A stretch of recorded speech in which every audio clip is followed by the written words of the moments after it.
Vous écoutez IDFM, il est 21h.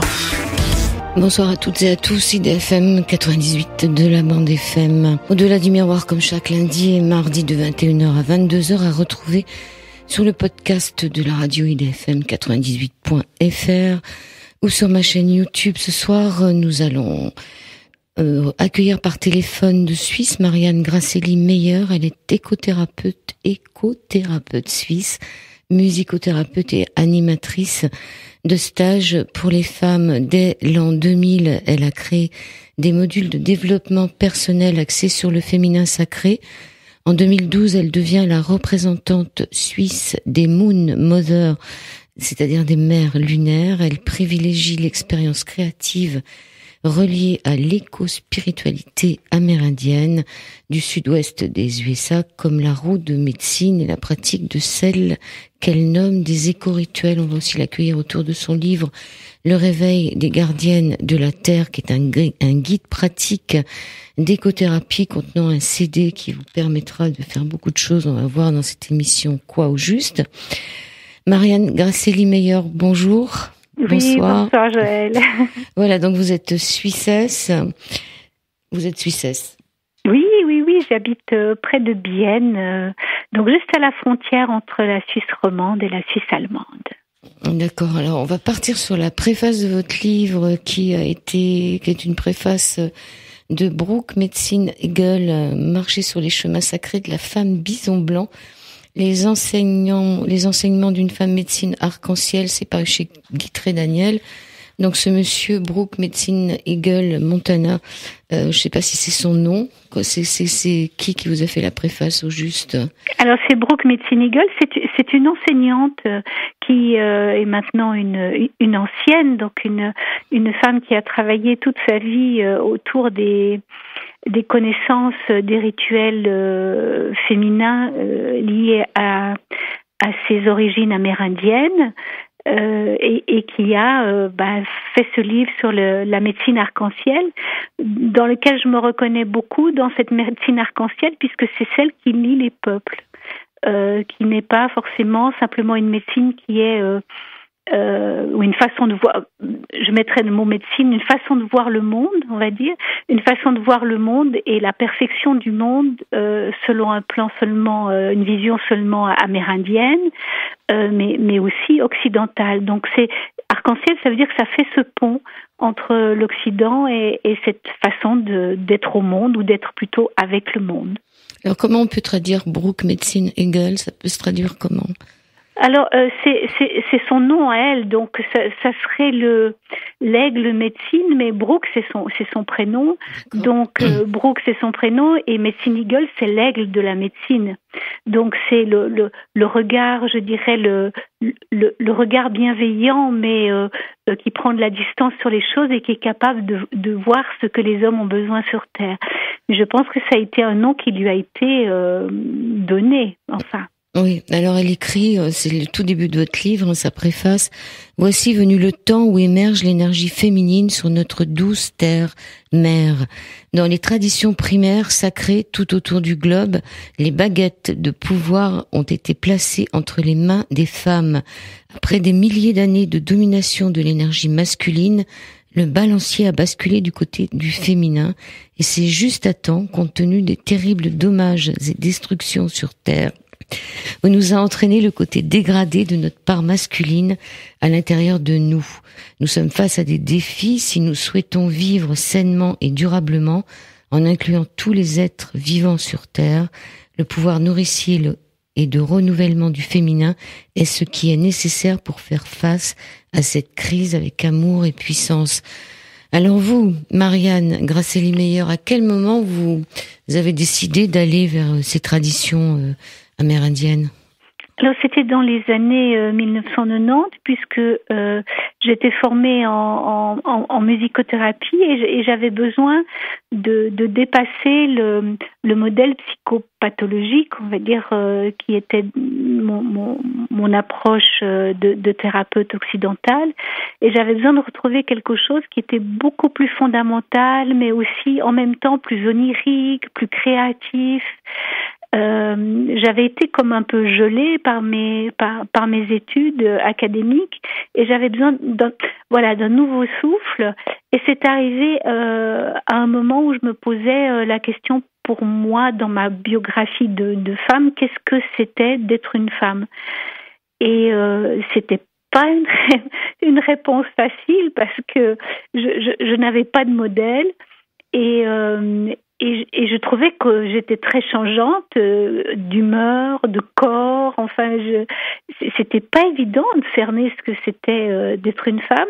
Donc, je me suis intéressée au travail de Maud Séjournant, qui est une psychothérapeute française qui a été vivre à Santa Fe et qui donc proposait des stages de développement personnel sur la femme. D'abord, en lien vraiment avec une autre culture qui voyait la femme autrement, une femme qui n'était pas, je dirais, noyée dans une indifférenciation avec l'homme, et qui avait vraiment une part à elle que je ne connaissais pas. Je ne savais pas ce que c'était de pouvoir être une femme à part. Donc, je l'ai découvert grâce à elle. Et ensuite, elle a formé des écothérapeutes. Donc, vous voyez bien que ça a été un cheminement comme ça pour moi qui m'a amené d'une étape à une autre, du corps de la femme au corps de la terre. Ça s'est fait de manière comme ça très, très organique. Vous dites que vous après une maladie fulgurante qui vous a privé pendant des mois de votre vue, où vous êtes senti vidé, perdu, exilé du monde, sans plus aucune piste à suivre. Le connu n'était plus votre norme, l'inconnu devenant très angoissant à supporter. Depuis peu, mon deuxième œil reprend de la vigueur. Vous en êtes où en ce moment, au niveau de votre vue? J'ai un œil qui est perdu, enfin qui est simplement maintenu par du silicone au fond de l'œil. Ils font des choses magnifiques là maintenant au niveau chirurgie et l'autre œil a passablement repris et s'est stabilisé, ce qui fait que j'arrive de nouveau à avoir une certaine autonomie et que je peux de nouveau prendre les transports publics, bouger et revoir la nature. J'ai encore un peu des difficultés avec la clarté, certains types de lumière, mais sinon ça s'est bien remis, mais ça a été 4 ans assez difficile. Mais tout ça vous amène, vous dites, l'élan me vient d'offrir une corbeille d'expérience à chaque sage femme. La transmission résonne comme un écho provenant de multiples appels intérieurs, de ma propre expérience de fille, de mère et de grand-mère, mais également de l'appel des adolescentes, des femmes matures, des femmes célibataires ou mariées, divorcées ou encore veuves que j'ai accompagnées, toutes tissant les fils de leur vie à venir ou dénouant ceux du passé. Donc là, on a fait un peu l'inventaire de toutes ces femmes qui viennent vers vous. Oui, depuis une vingtaine d'années maintenant que je les accompagne, que ça soit en individuel ou bien dans des groupes, des stages où on fait des initiations pour essayer justement de retrouver cet essentiel, même s'il est multiple, cet essentiel, puis l'honorer.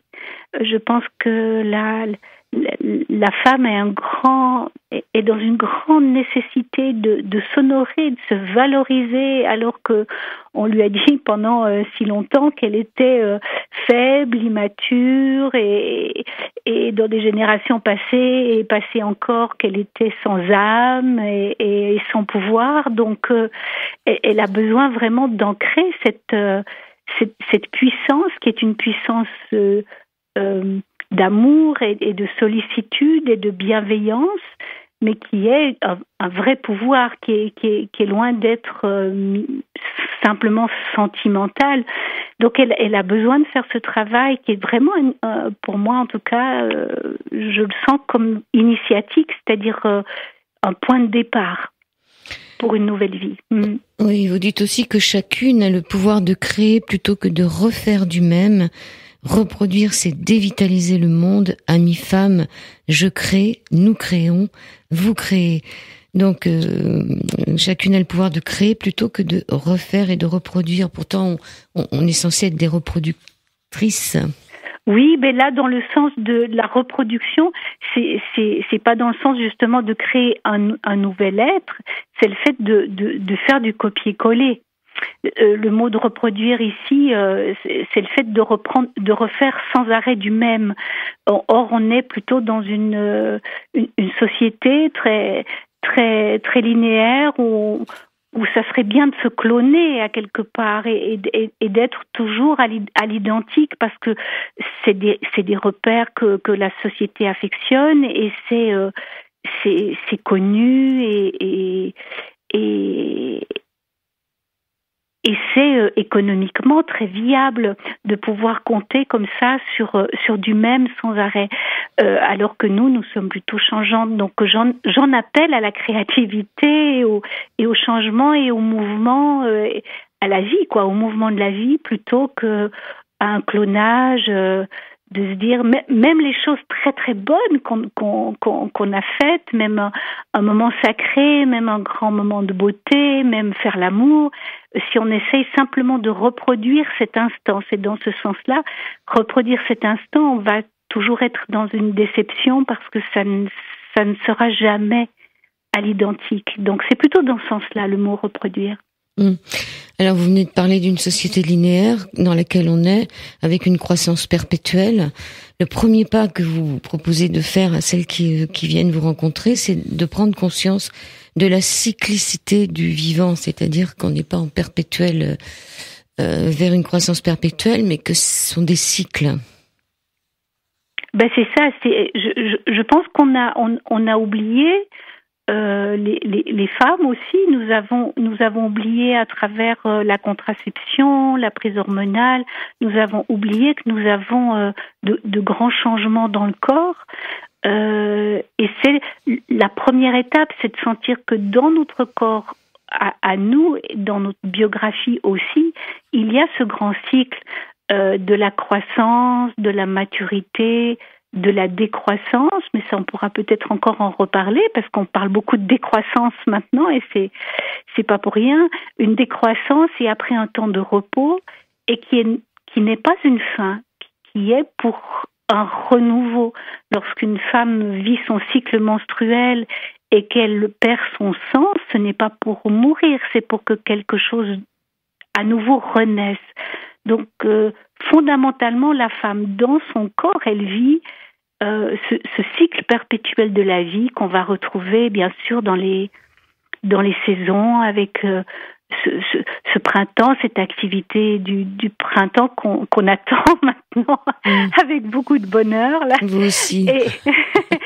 Et cette maturité, cet épanouissement estival, et ce temps de retour à soi dans l'automne qui est pas toujours évident, ce retour vers la nuit, et ce temps de repos où on a besoin de se retrouver avec la famille, les amis, enfin ce temps de chaleur humaine, pour que à nouveau quelque chose puisse de nouveau puisse naître au printemps suivant. Donc tout ça fait partie des cycles de la vie, et on le sent avec les saisons. On sent que si il y a un dérèglement à ce niveau-là, il y a quelque chose qui n'est pas à sa place. Par contre, on a plus de peine à le sentir dans notre corps, ou à sentir dans notre rythme de vie combien c'est nécessaire. Donc pour moi, c'est une première étape. Vraiment. Alors, reprendre conscience des cycles, des saisons, se remettre en mouvement, comme le dit Philippe Roche, il appelle ça la réanimation. Oui, je me souvenais plus qu'il avait dit ça, mais c'est exactement ça. C'est se remettre en vie. Des fois, je dis donner plus de vie à la vie, parce que c'est comme si on vivait de manière inconsciente. Voilà, on avance dans la vie, mais on prend plus vraiment conscience, mais pas avec la tête. Je dirais, on prend plus vraiment saveur, je dirais presque saveur de la vie, pour lui donner plus de goût, plus de qualité, plus de beauté, pour la savourer davantage. Donc d'être avec ce cycle de la vie, ce cycle du corps, fait que on s'apprécie, et on apprécie la vie à chaque instant, même dans sa différence. Je trouve que ça, c'est comme ajouter un peu de sel dans un repas. Ça donne une autre qualité. Vous dites qu'il serait bien de vivre l'immanence, qui est plutôt féminin, plutôt que la transcendance, qui est plutôt masculine. Oui, j'étais je crois depuis ma toute jeune adolescence, une personne qui a cherché du sens, qui a cherché la quête spirituelle. Enfin, après, ça a pris ce nom-là. À cette époque-là, c'était plus une forme de curiosité encore un peu intellectuelle, un besoin de trouver du sens et une attirance pour le mystère. Et puis, je me suis retrouvée face à des modèles où c'était toujours après. C'était toujours plus haut, après. Donc, cette transcendance, ça va être mieux après, où il y aura un paradis, où il y aura une résurrection, C'était quelque chose vraiment de toujours aller dans la lumière et dans l'au-delà de soi-même. Et je me suis toujours demandé, mais alors pour ma vie maintenant, qu'est-ce que ça fait ? Et je pense que j'ai étudié ça parce que j'avais besoin, dans ma propre vie à moi, de chercher du sens à tout ça. Et donc j'ai trouvé après dans le développement personnel un même mouvement transcendant qui m'a pas plu. Où à nouveau il fallait en fait se changer. Il fallait faire tel et tel exercice, il fallait faire telle et telle méditation, il fallait faire des tas de choses pour enfin être soi-même ou enfin s'accepter soi-même. Et c'est dans le travail plutôt de l'écothérapie qui est issu du chamanisme, donc du lien à la terre complètement, du lien à la nature, qu'il y a cette autre spiritualité qu'on nomme l'immanence, de in, qui veut dire dedans, qui est une spiritualité qui est en lien avec la matière et avec le corps, et dans le maintenant, et pas dans une spiritualité futuriste, si je peux dire ça comme ça. Oui, à un moment, vous vous posez la question s'il y a une spiritualité féminine. Et puis vous parlez du mouvement Wicca, W-I-C-A, et du World Womb Blessing. Est-ce que vous pouvez parler un peu des deux pour nous dire un peu ce que sont ces deux mouvements ? Oui, alors dans cette recherche d'immanence, enfin de mettre du spirituel ou du sacré, non pas dans un au-delà, mais dans un ici et maintenant, il y a évidemment ce retour à toutes les religions païennes, celles qui ont été de tout temps liées à la nature. Donc le mouvement Wicca, c'est un mouvement plutôt anglo-saxon qui retrouve du lien avec les sorcières, avec les sourciers, avec tous ceux qui sont en lien avec l'énergie de la terre, avec la connaissance des plantes, avec ce sacré de l'arbre, de la plante, enfin ce sacré-là. Donc c'est un grand mouvement qui a été porté en particulier par Starhawk, qui est une philosophe mais militante féministe aussi des États-Unis, et qui a porté ce mouvement et qui se revendique vraiment comme sorcière. Elle reprend vraiment ce terme-là, je pense aussi pour le nettoyer, le purifier de tout son passé tragique. Donc ça c'est le mouvement Wicca. Le mouvement du Womb Blessing, donc de la bénédiction de l'utérus, ou bénédiction de la matrice, sacralisation de la matrice, c'est un mouvement qui a pris son essor il y a peut-être 7 ans uniquement, suite aux écrits de Miranda Gray. Miranda Gray est une pionnière du cycle féminin. C'est une des premières, il y a une 30aine d'années, à avoir écrit justement sur ces différents archétypes du cycle féminin, ces différentes saisons intérieures du cycle féminin. Et donc, elle a été formée en Reiki, donc en travail énergétique.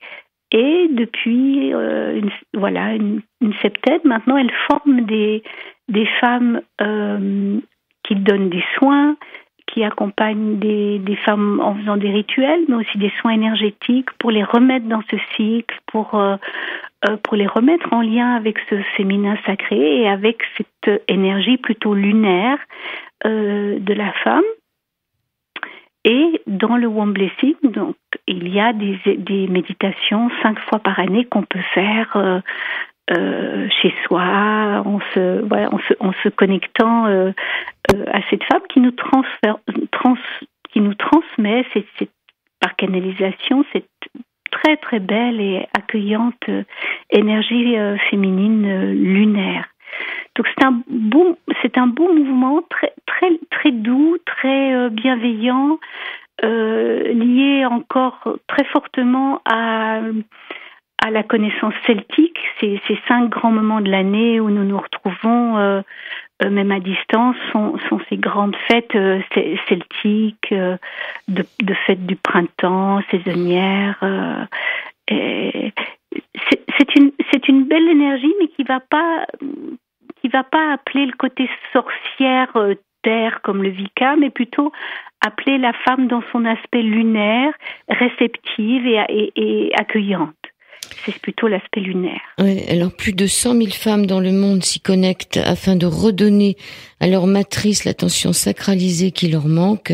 Ce même mouvement mondial propose des soins et une pratique énergétique nommée bénédiction, harmonisant le corps dans son entier et incluant la matrice comme centre énergétique du pouvoir de la femme. Les femmes ainsi resacralisent leur corps, lui offrent littéralement un temple sans exclure les hommes. C'est www.wombblessing.com. Vous retrouverez cela sur Internet. On va faire une pause musicale. On va écouter une chanteuse qui s'appelle Semam. Et ensuite, Marianne Grasselli-Meyer nous dira ce qu'elle en pense. Vous êtes d'accord ? Je suis d'accord. À tout de suite. Chaque femme au creux de son ventre est toute et une femme changeante. Chaque femme au creux de son ventre est toute et une. La la la la. Radieuse, généreuse, talentueuse, mystérieuse et rebelle, maternelle, sensuelle, éternelle. Chaque femme, dis-moi, miroir, et qui de nous est le plus beau des deux? Et entre moi et lui, lui et moi, moi et lui, lui et moi, dis.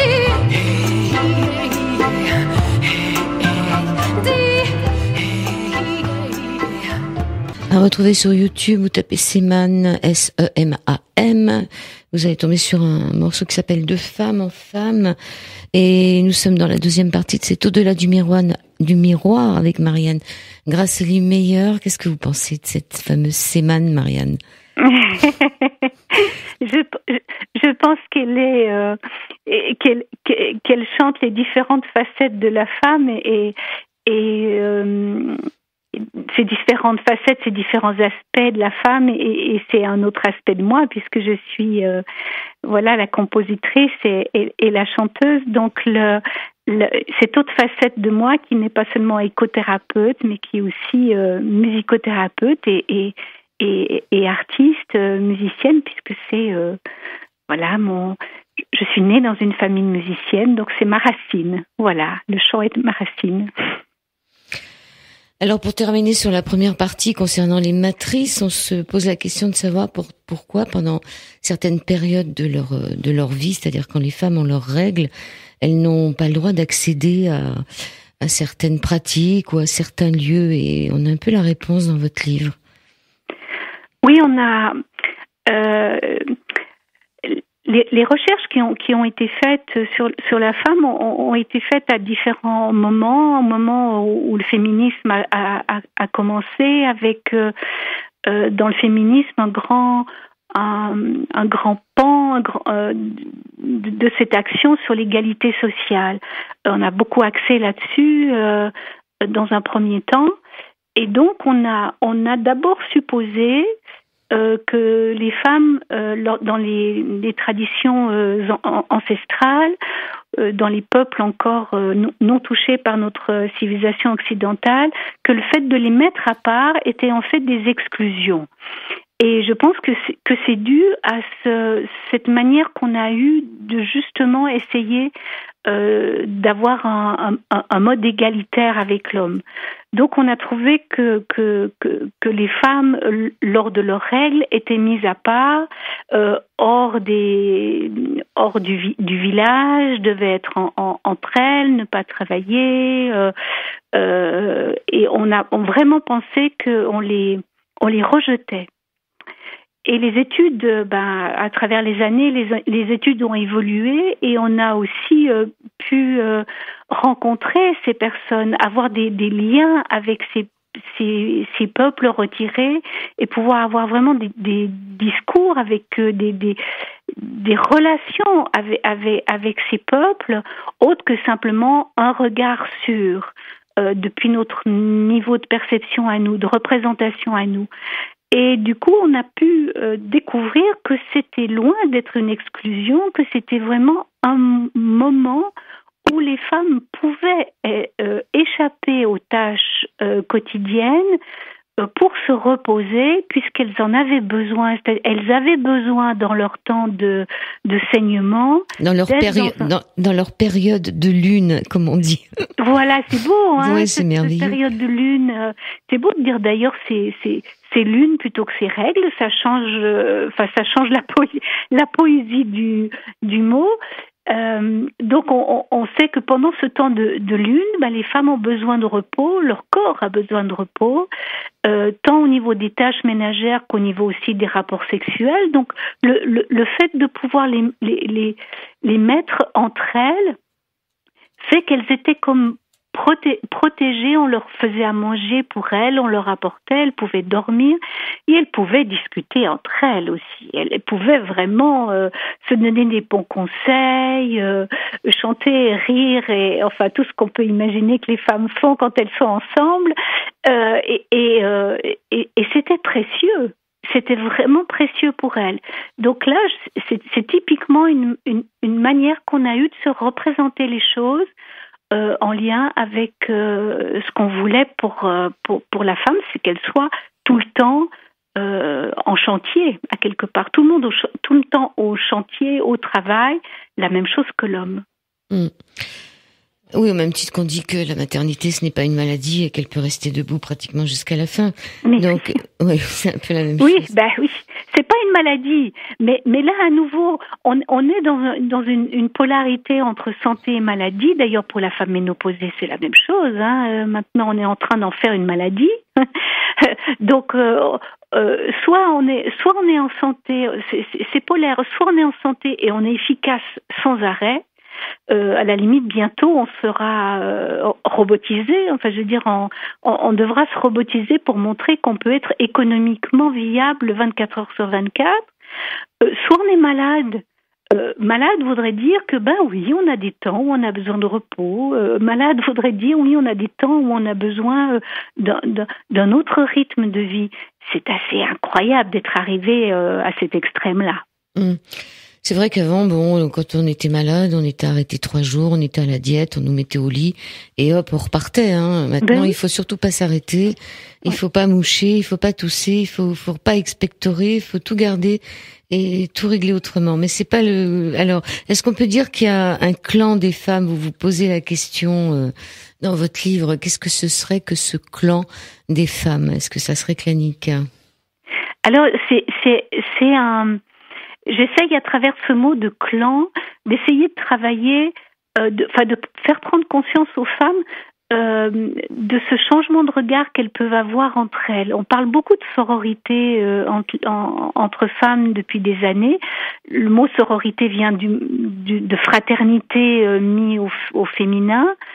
Et cette sororité, ça serait de vraiment se sentir comme une sœur pour une autre femme, de pouvoir l'appuyer, de pouvoir la soutenir, de pouvoir se sentir comme elle. Et on sait qu'on a affaire ici à quelque chose de très très atavique, très profond chez la femme qui se sent vite menacée par une autre femme.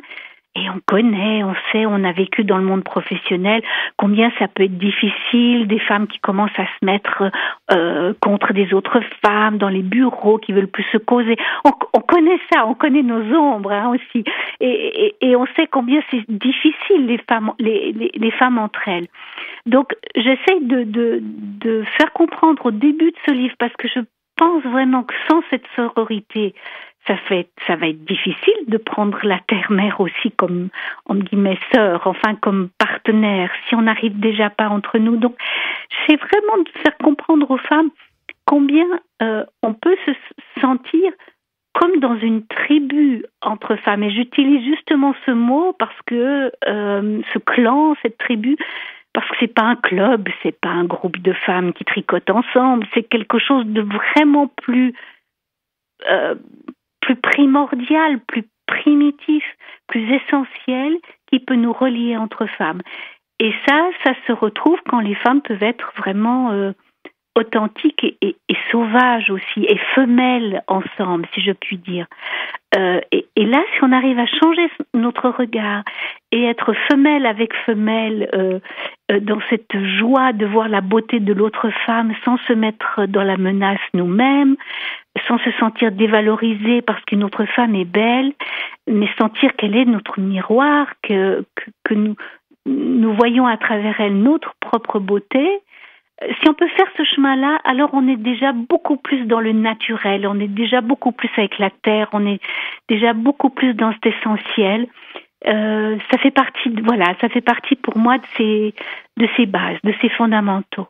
Alors la sororité, c'est un mot qui est apparu dans les années 1970 de mouvements féministes. Oui. Donc l'entraide se déplace sur le plan de la liberté de la femme sauvage. C'est un peu ça le clan, la liberté de la femme sauvage. Vous dites que c'est très important qu'il y ait un rituel. Pourquoi l'importance du rituel ? Alors le rituel, c'est déjà des points de repère quand on dit avoir un rituel de coucher, par exemple, pour un enfant. C'est ce moment de passage qu'on va faire toujours à l'identique, où on va lui lire une histoire. Je prends un exemple de la vie quotidienne avec un enfant, mais on a plein comme ça de rituels qui sont pour nous des moments particuliers où on donne une valeur particulière à ce moment-là. Par exemple, on a beaucoup dans les magazines féminins des rituels de beauté. Ça devient beaucoup plus profane comme ça. On a des rituels de beauté, ça veut dire qu'on va prendre un temps particulier avec une conscience particulière pour être en lien avec soi à travers un soin. Et ce moment est extraordinaire. Il est pas juste, on passe pas juste dessus comme ça. On crée un avant, on crée un après, comme avec l'enfant où on raconte une histoire, on allume une bougie, on fait une prière, etc. Tout ça, c'est une forme, le rituel, avec un avant, un pendant et un après, et qu'on va reprendre, et qu'on va reprendre, et qui fonde quelque chose de particulier, d'une conscience particulière ou d'un goût, ou d'une saveur, comme je disais tout à l'heure, une saveur particulière. Donc ça c'est le rituel. Et rendre notre vie ritualisée, c'est lui donner une place importante, faire que des gestes qui étaient anodins, banals. On ouvre une fenêtre et voilà, il fait beau, et ben voilà, il fait beau, ben c'est bien pour mon pique-nique de la journée. Mais si je remercie la terre, le soleil, si je remercie l'air tel qu'il est aujourd'hui, si j'apporte de la gratitude à ce moment-là, par un petit temps de réflexion ou d'intériorisation, où je mets en lien ce qui est dehors et ce qui est à l'intérieur de moi, ça devient sacré. Et c'est vrai que la qualité de vie en est changée. Alors l'importance du rituel, après il y a ce qu'on appelle une roue de médecine. Alors cette roue de médecine, le mot médecine déjà peut poser un questionnement. Et vous parlez, j'ai bien aimé cette cette manière maintenant d'appeler les infirmières allemandes. On a changé l'appellation. Oui, rappelez-moi le mot maintenant. Alors ça va être français, difficile. Voilà. Oh là là, c'est de l'allemand. Alors ça. Oui, c'est de l'allemand. Alors si vous avez le livre, vous serez sûrement plus forte que moi, non? C'est à la page 60. Je l'ai traduit. Krankenschwester, femme spécialisée. C'est des femmes de santé en fait maintenant. Au lieu d'être des accompagnantes de maladies, ce sont des femmes qui sont au service de la guérison. De sœurs en charge de la maladie, ça veut dire sœurs en charge de la maladie, c'est ça? Ouais. Femme spécialisée dans la santé. Et ça change. À nouveau, entre la santé et la maladie, il y a vraiment maintenant un changement dans ce mot-là. Donc la roue de médecine, c'est en fait une roue d'harmonie. C'est une roue d'harmonisation pour être dans la santé. En fait, c'est ça. Et c'est une roue dans le sens, comme j'ai dit tout à l'heure, elle se met sans arrêt en mouvement. Il n'y a pas une seule manière d'être dans la santé. Il y a une façon de bouger continuellement d'une phase à une autre, ou d'une facette de nous à une autre, ou d'une saison à l'autre, pour pouvoir rester mobile, et alors on est dans la vie.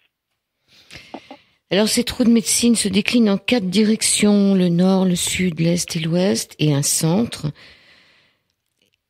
Et au centre, notre double lien à la terre et au ciel. Il y a une 7e dimension qui est celle que nous portons en nous quand nous sommes à la fois ancrés au centre de la roue à une ouverture totale avec le cœur de nous-mêmes. C'est vrai qu'on a les 4 directions, plus le fait qu'on est au milieu, ça fait 5. La 6e, c'est le ciel. Oui. On peut dire que quand on est assis, c'est la terre, le ciel, et la 7e direction est celle que nous portons en nous quand nous sommes à la fois ancrés. Donc, qu'est-ce qu'on demande à cette roue de médecine? Alors, déjà, la roue de médecine, c'est une... il faut déjà savoir qu'elle est elle aussi multiple, c'est-à-dire qu'on va en trouver plusieurs versions suivant les peuples qui y sont rattachés. Moi, j'ai reçu donc cette roue de médecine qui est une roue de médecine utilisée dans le sud-ouest américain, donc les parties Navajo, Hopi, qui ont cette roue de médecine avec ces caractéristiques-là. Mais la roue de médecine est une connaissance du monde, une connaissance de soi et du monde qui a été transmise oralement. Maintenant, ça nous arrive évidemment par écrit, mais dans ce modèle-là, il y a toute la vie intérieure avec nos différentes émotions, mais il y a aussi les éléments, il y a les rennes, il y a des animaux, il y a des pierres autour de nous, il y a des végétaux, des arbres, il y a le ciel, il y a la terre. Et comment moi je suis liée à tout ça? Comment est-ce que moi je peux m'y reconnaître? Comment moi je suis un monde à moi toute seule, et comment j'ai cette nature, ce monde en miroir avec moi? Et c'est cette mobilité-là, cette reconnaissance, cette relation entre le monde et soi-même, qui est cette guérison, enfin, qui est cette thérapie, cette remise dans ce qui est sain et ce qui est beau. On appelle beau, chez les Amérindiens, ils appellent ça la voie de la beauté. Ils appellent, et pour moi qui suis artiste, c'est clair que ça a beaucoup de sens pour moi. C'est-à-dire que ce beau est une forme de perfection. Donc, une fois qu'on circule et qu'on va chercher tous ces aspects de nous-mêmes et qu'on les reconnaît aussi dehors, on est ici dans ce qui est parfait. Et c'est la base de l'écothérapie, c'est de nous mettre en lien justement avec tout ça, ce qui nous entoure. Alors, dans votre livre, il y a tout un tas de rituels qui sont proposés, vraiment beaucoup de rituels et beaucoup de roues de médecine différentes. Il y a aussi un CD où vous proposez de nous apprendre à jouer du tambour. On va écouter un tout petit peu. Merci.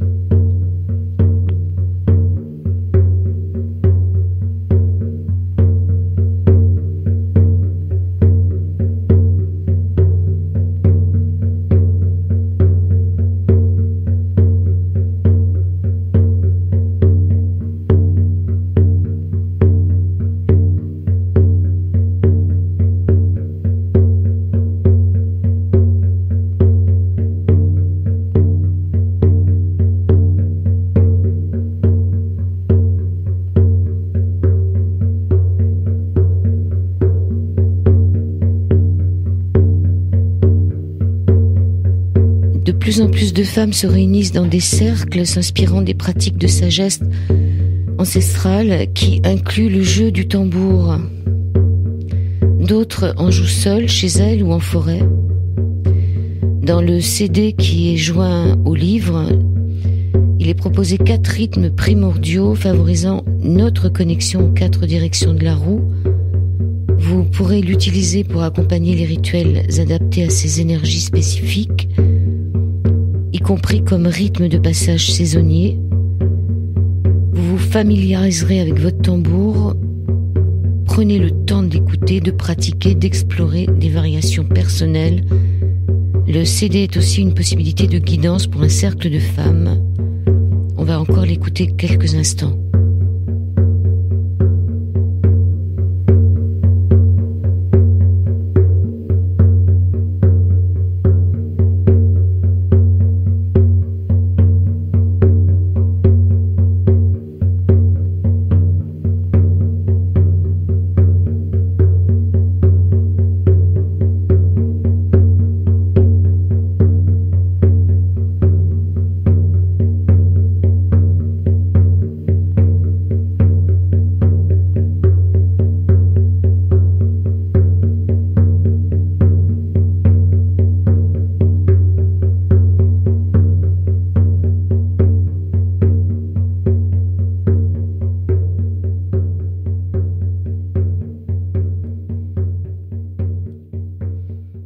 Vous êtes à l'écoute d'IDFM sur le 98 de la bande FM et nous reprenons cette dernière partie d'Au-delà du miroir. Toujours avec Marianne Grasselli-Meyer, le réveil des gardiennes de la Terre, un guide pratique d'écothérapie.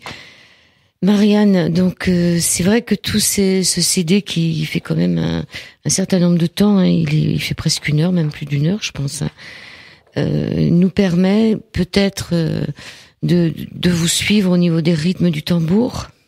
Oui. Qu'est-ce que vous conseillez de prendre comme tambour, un tambourin?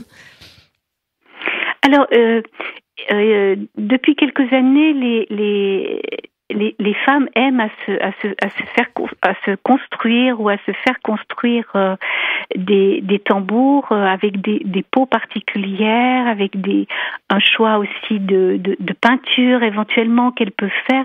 Il y a quelque chose de l'appropriation de ce tambour. Le tambour à cadre, qui est vraiment simplement une peau qui est tendue sur un cadre en bois, c'est ce qu'on appelle aussi un tambour chamanique parfois, est devenu très individualisé. C'est-à-dire que soit on va l'acheter dans un magasin d'instruments de musique, mais on a besoin qu'il soit lié à une tradition particulière. Donc on sent ce côté vraiment de l'appel d'une tradition.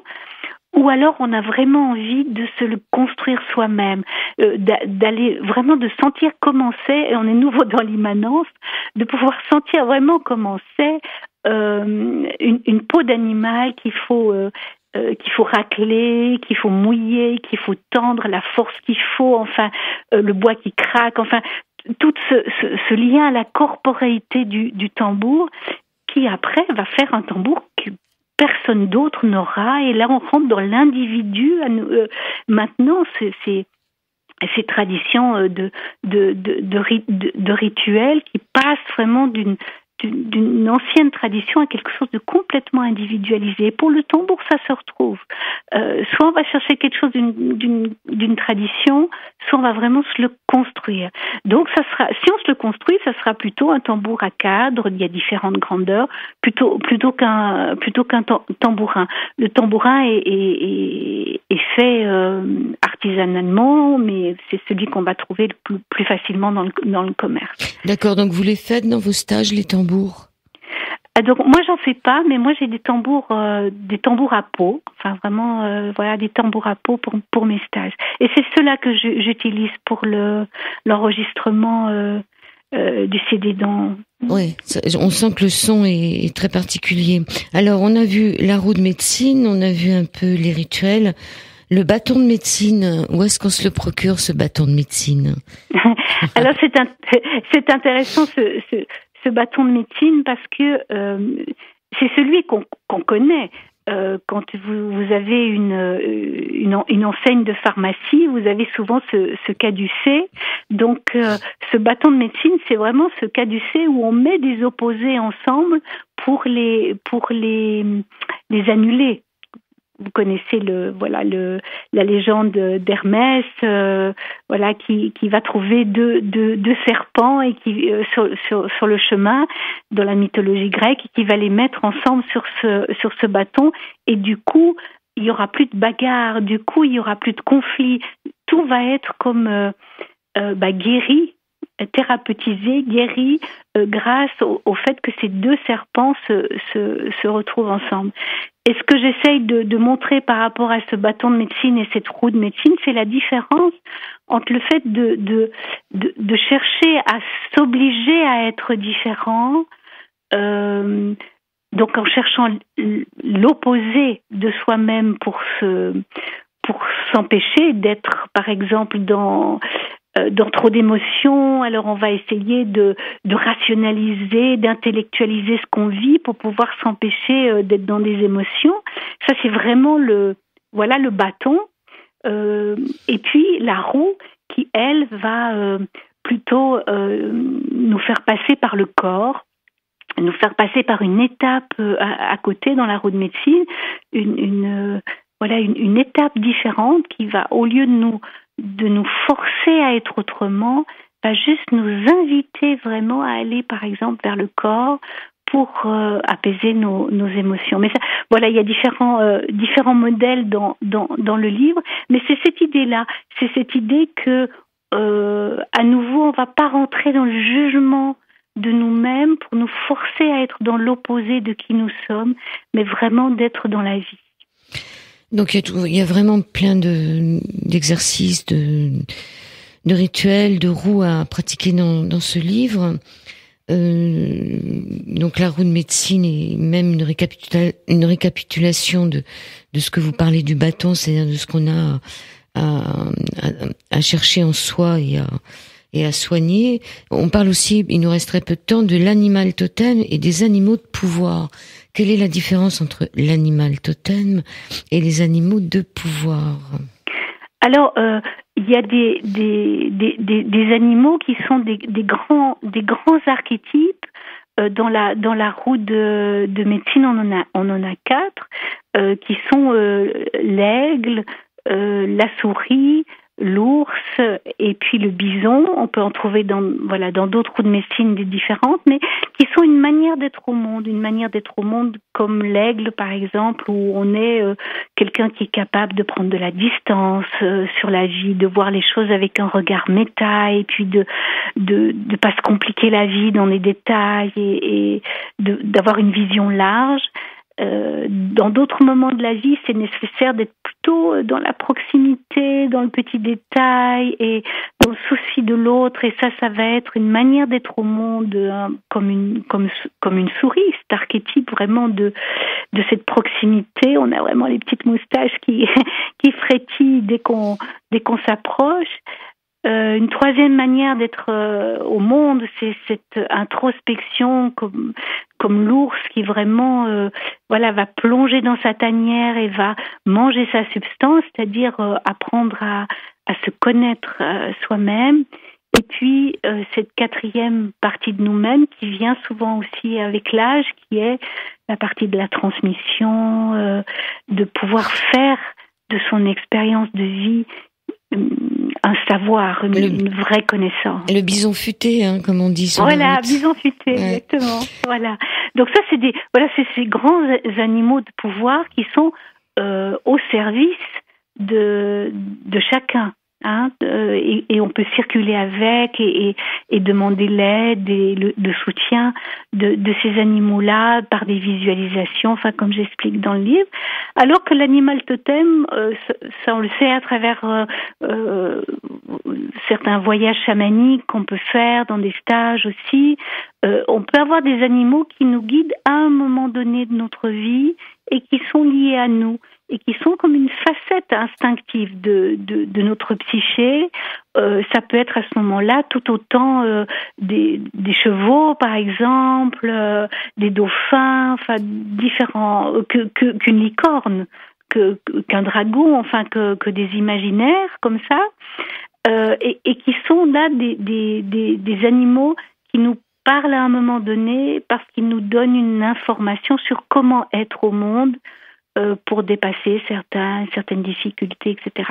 Donc, vu que dans mon livre, je reste autour de la roue de Messine, je vais parler plutôt des animaux de pouvoir et de ces 4 grandes forces qu'on peut appeler tous, sans faire forcément, justement, de voyage chamanique. Alors, à la fin de votre livre, vous avez un rituel de sagesse. Dans une ultime ronde, mettez-vous au centre de la roue pour un dernier rituel. Portez comme intention de vous engager pour notre terre. Ce rituel est votre promesse, votre ancrage spirituel. Pour cela, vous prendrez comme référence les énergies du Nord. Ces forces focalisent nos actions en vue du bien-être des générations futures jusqu'à 7 générations. Ce sont les Amérindiens qui le proposent. Elles nous appellent, ces forces, à nous engager à transmettre notre expérience pour le bien de tous, à faire l'œuvre de sagesse. Et j'aime bien cette façon de travailler pour 7 générations différentes. En préface de votre livre, vous aviez aussi cette phrase de Pierre Rabhi. Si l'humanité doit évoluer, cette évolution se fera dans le sacré, dans une conscience que la vie est magique, belle, enchanteresse, que la nature est un don, la manifestation d'un principe qui nous dépasse. Alors nous réaliserons notre vocation suprême. L'admiration, c'est Pierre Rabhi qui dit ça. En 1 minute, qu'est-ce que vous pourriez nous dire pour terminer cette émission, Marianne Grasselli-Meyer? Que nous sommes tous des gardiens et des gardiennes et que on nous a exilés. Voilà, on nous a exilés de notre vraie nature. Et si je peux aider à poétiser le monde pour que à nouveau on ait ce goût et cette saveur, du monde, mais en même temps l'envie de remercier. Et dans cette réciprocité amoureuse avec la nature, cette réciprocité, c'est vraiment ce qui nous a été donné par les cultures primitives, où on ne prenait rien sans redonner. Je pense que c'est dans cette réciprocité-là qu'il y a le plus beau geste créatif qu'on va pouvoir faire pour l'avenir et pour l'avenir de la Terre. Et pour les 7 générations à venir. Alors, Le réveil des gardiennes de la Terre est publié au courrier du livre Marianne Grasselli-Meyer. Est-ce que la photo sur la couverture, c'est vous qui l'avez dessinée?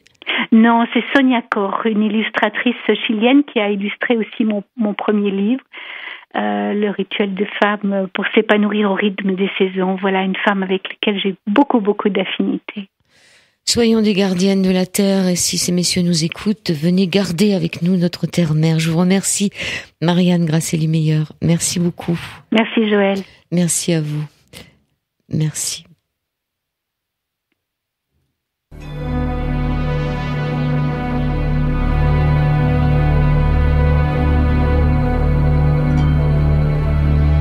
Sur les 98 MHz de la bande FM, chargez-vous en ondes positives.